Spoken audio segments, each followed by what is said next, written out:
All right, so we're diving deep into bug out bags today. Sounds intense. It is, kind of. We've been digging through a ton of info, articles from True Prepper and Skilled Survival, even a Wikipedia entry, and Don't forget that survival blog post. right. Some are all about gear, some are more mindset, and they don't always agree, which is interesting. Definitely some different approaches out there. Our mission today is to cut through the noise, build a bug out bag that works for you, not some generic list. I like that. No one size fits all when it comes to survival, right? Exactly. And one thing that really stood out to me was Skilled Survival's rule of threes. Oh, yeah, that's a good one. Air, shelter, water, food, in that order. They're like your survival priorities. Makes sense. It's a hierarchy of needs.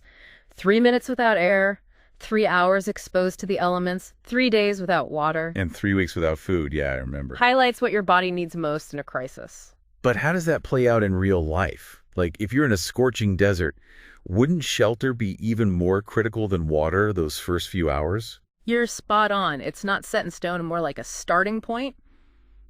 Got to factor in your environment, the threats you might face. So, desert. Yeah, find some shade. Fast, even before worrying about water. Exactly. It's about principles, but applying them intelligently. So it's customizable blueprint. I like that. Exactly. Speaking of essentials, water.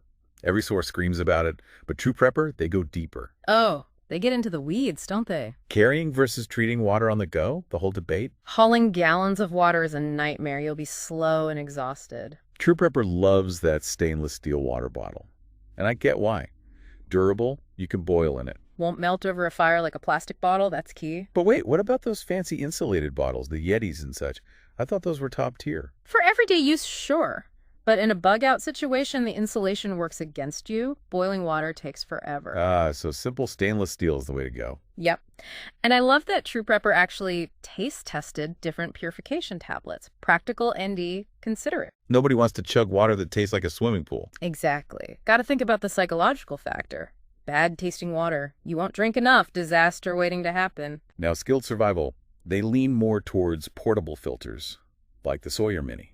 Good point. What are your thoughts on those? Filters, they seem great for, like, serious gunk removal, but more work to use to clean. True. Just preference, how much weight you want to carry. Exactly. Trade-offs.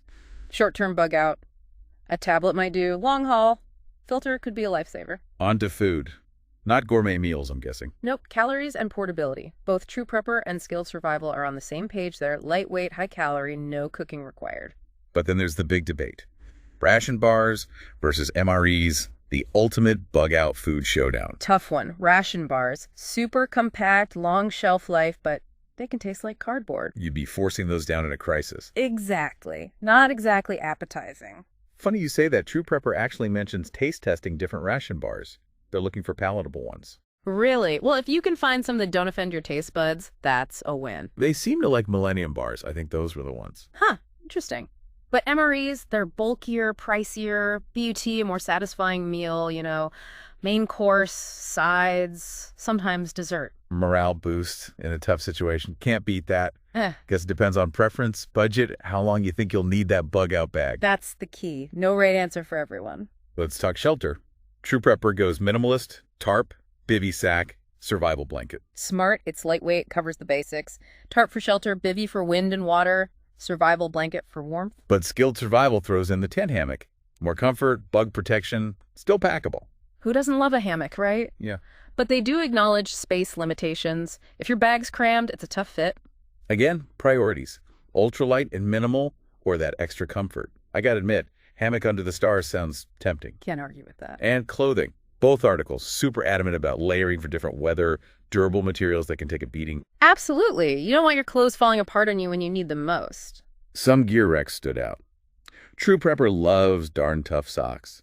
Practically indestructible, moisture wicking, the whole package. And Skilled Survival is all about those waterproof Gore-Tex boots, keeping your feet dry, especially on rough terrain. Makes sense. Feet do the work.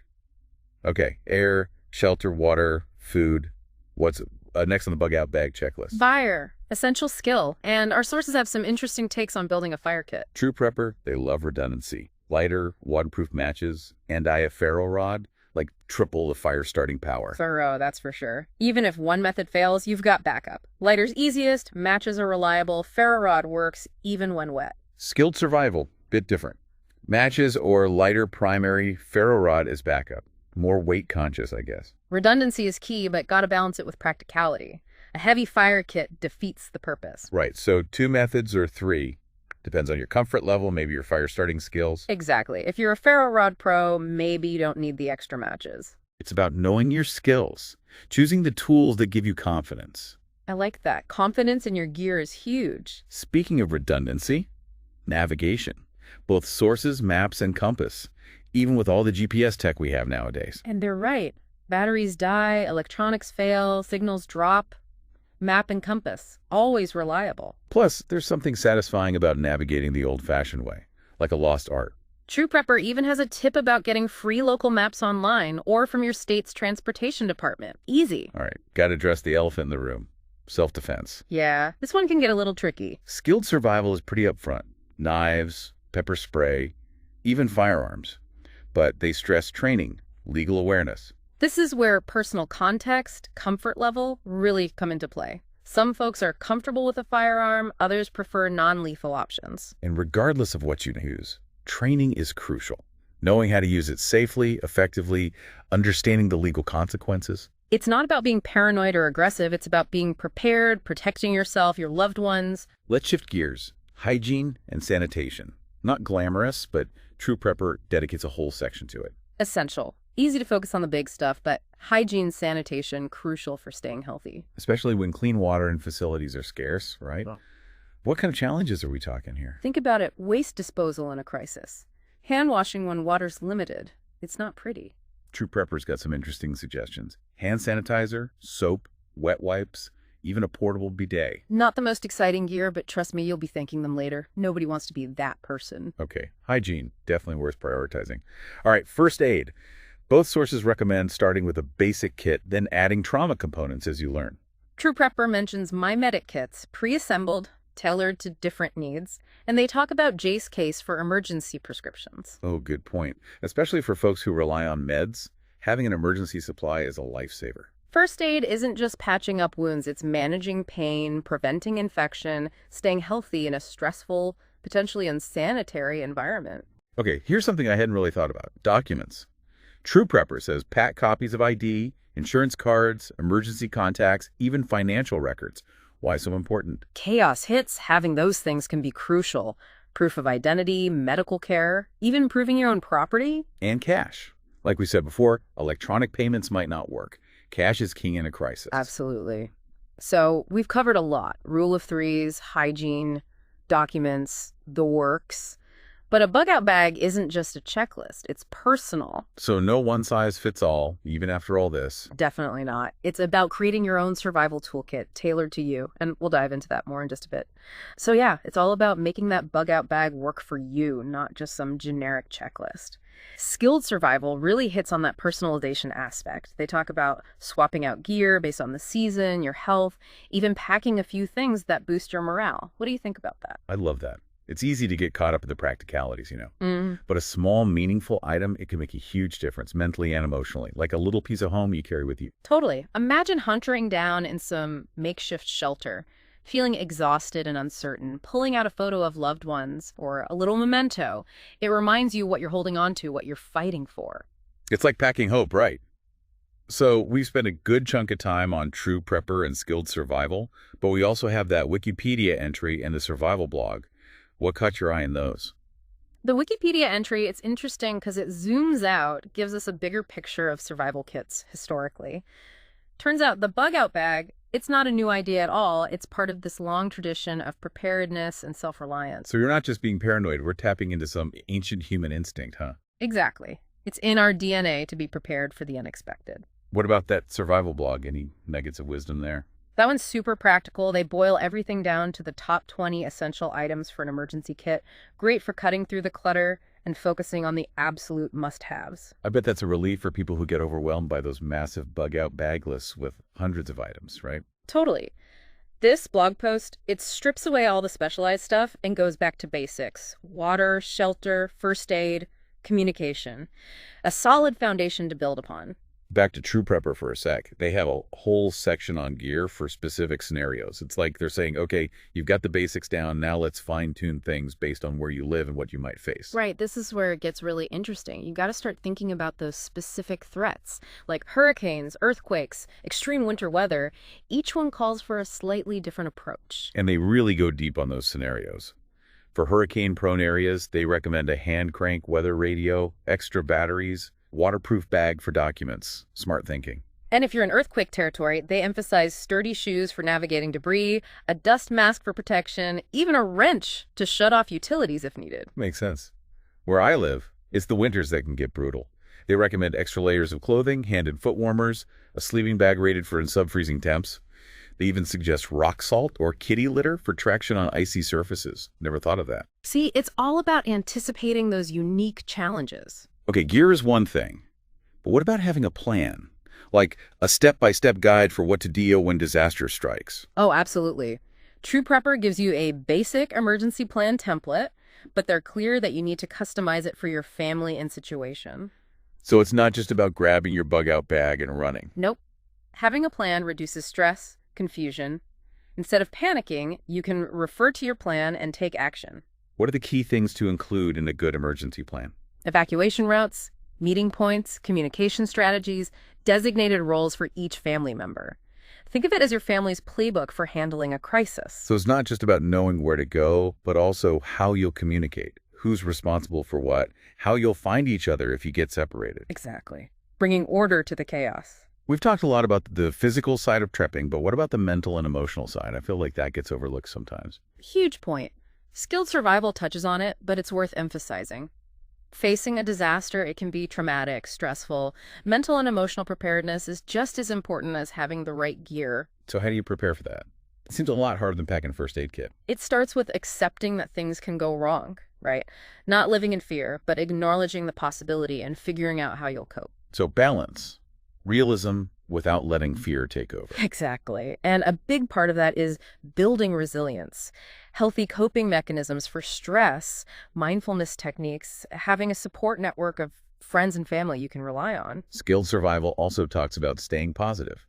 It's easy to spiral into negativity, but focusing on hope and the possibility of recovery, that's powerful. And never underestimate humor. Even in tough times, a little laughter can lift your spirits, bring back a sense of normalcy. Like pack some laughter in your bug-out bag too, right? Okay, we've covered gear, planning, even the mental and emotional side of things. What's the big takeaway? What do you really want people to remember? The biggest thing is that preparedness is a journey, not a destination. You build your bug-out bag, that's a great step, but it's just the start.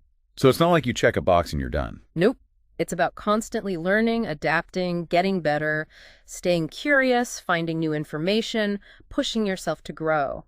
True Prepper even suggested checking out their guide on everyday carry, or EDC, as a next step, like a mini bug-out bag for your daily life. That's a great point. EDC, it's about being prepared for those everyday emergencies, not just the big disasters, having a few key items on hand to handle whatever comes up. So we're talking pocket knife, flashlight, mini first aid kit, maybe a fire starter, little things that can make a big difference. Exactly. And as you get more comfortable with EDC, you can expand your efforts. Maybe take a first aid course, learn wilderness survival, join a community emergency response team. Empowering yourself, taking control. Exactly. And remember, preparedness isn't about becoming some paranoid survivalist.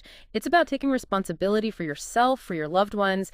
It's about being proactive, mitigating risks, so you can focus on living. I love that. Not living in fear, but living with confidence, knowing you're ready. That's what it's all about. And that confidence, it grows the more you learn, the more you practice. Well, on that note of empowerment, I think it's time to wrap up this deep dive. We've covered a ton, and I hope everyone listening is feeling inspired to take those next steps in their preparedness journey. It's been a pleasure exploring this with you. To everyone out there, stay curious, stay prepared, and most importantly, stay safe. Wow, we've really covered a lot of ground, haven't we? This whole bug-out bag deep dive, it's been way more than just listing off gear, right? It's been a wild ride. We started with those survival basics, the rule of threes, and then we really got into the weeds with water purification, shelter options, all those choices that depend on where you are, what you're comfortable with, and then personalizing that bug-out bag, adding those things for your health, even for your morale. It's all connected, you know? And we didn't shy away from the less exciting stuff either, like hygiene, right? And why having those documents, a little cash, and a solid plan can make all the difference. But I think what I'm walking away with is this. Being prepared, it's not just physical, it's mental and emotional too. Absolutely. We talked about building resilience, staying positive, even finding humor in a crisis. It's all part of the equation. And that whole idea, preparedness as a journey, not a destination, that really stuck with me. Building a bug out bag, it's a great start, but it's just one step on a much longer path. It is. It's about constantly learning, adapting, and never being afraid to say, okay, I need to learn more about this, Who knows what's around the corner? Being prepared gives you the confidence to handle whatever comes your way. So as we wrap up, here's something for everyone listening to think about. Now that you've got a handle on the essentials, what are those unique challenges you might face? What do you need to prepare for? Maybe it's a medical condition, a remote location you live in, a particular family situation, or maybe there's a skill you want to learn just in case. Take some time, think about those challenges, and start brainstorming ways to address them. It's like taking all this knowledge and making it personal, right? Exactly. And don't feel overwhelmed. You don't have to tackle everything at once. Start small, focus on one area, and build from there. Just keep moving forward. One step at a time. That's it. Well, to everyone listening out there, thank you for joining us on this deep dive into bug out bags. I hope you learned something new. I hope you're feeling inspired and maybe a little more prepared for whatever comes your way. Couldn't have said it better myself. Stay curious, stay prepared, and stay safe out there.